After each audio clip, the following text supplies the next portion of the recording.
आप सभी को राधे राधे और आप सभी का बहुत बहुत स्वागत है मेरी YouTube चैनल ज्ञान धारा में। आज हम जानेंगे कार्तिक मास के महत्तम के 14वें अध्याय के बारे में। ओम नमो भगवते वासुदेवाय। कार्तिक मास का आज लिखूं 14वां अध्याय। श्री हरि कृपा करे, श्रद्धा प्रेम बढ़ाए। तब उसको इस प्रकार धर्म पूर्वक राज्य करते हुए देख देवता शुद्ध हो गए। उन्होंने देवाधिदेव शंकर का मन में स्मरण करना आरंभ किया।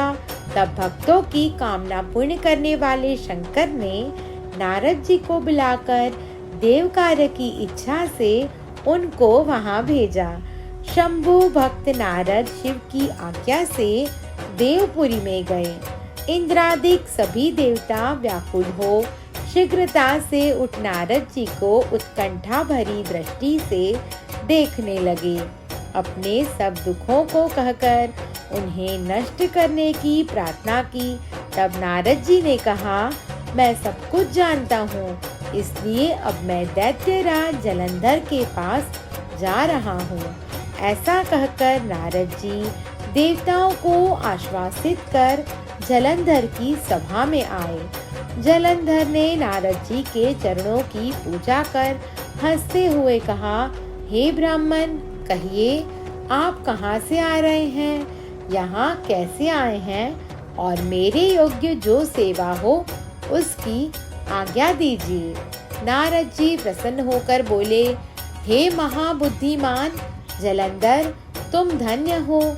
मैं स्वेच्छा से कैलाश पर्वत पर गया था, जहाँ 10,000 योजनों में कल्प वृक्ष का वन है। वहाँ मैंने सैकड़ों कामधेनुओं को विचरते हुए देखा था, तथा यह भी देखा कि वह चिंतामणि से प्रकाशित परम दिव्य अद्भुत और सब कुछ सुवर्णमय है। मैंने वहाँ पार्वती के साथ स्थित शंकर जी को भी देखा, जो सर्वांग सुंदर गौर वर्ण, त्रिनेत्र और मस्तक पर चंद्रमा धारण किए हुए हैं। उन्हें देखकर मुझे बड़ा आश्चर्य हुआ कि इनके समान समृद्धिशाली त्रिलोकी में कोई है या नहीं। हे दैत्येंद्र, उसी समय मुझे तुम्हारी स्मृति का स्मरण हो आया और उसे देखने की इच्छा से ही मैं तुम्हारे पास चला आया हूँ। यह सुनकर जलंधर को बड़ा हर्ष हुआ। उसने नारद जी को अपनी सब समृद्धि दिखला दी। उसे देख नारद जी ने जलंधर की बड़ी प्रशंसा की और कहा कि निश्चय ही तुम त्रिलोकपति होने के योग्य थे। ब्रह्मा जी का हंसयुक्त विमान तुम ले आए हो और ध्युलोक, पाताल लोक और पृथ्वी लोक पर जितने भी रत्नादि हैं, सब तुम्हारे ही तो हैं। ऐरावत, उच्चश्रवा, घोड़ा, कल्पवृक्ष और कुबेर की निधि भी तुम्हारे पास है। मणियों और रत्नों के ढेर भी तुम्हारे पास लगे हुए हैं। इससे मैं बड़ा प्रसन्न हूँ, परंतु तुम्हारे पास कोई स्त्री रत्न नहीं है। उसके बिना तुम्हारा यह सब फीका है। तुम किसी स्त्री रत्न को ग्रहण करो। नारद जी के ऐसे वचन सुनकर दैत्यराज काम से व्याकुल हो गया। उसने नारद जी को प्रणाम कर पूछा कि ऐसी स्त्री कहाँ मिलेगी जो सब रत्नों में श्रेष्ठ हो। नारद जी ने कहा, ऐसा रत्न तो कैलाश पर्वत में योगी शंकर के पास है।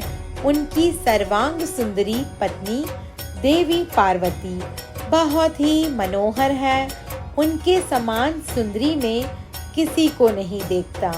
उनके उस रत्न की उपमा तीनों लोकों में कहीं नहीं है।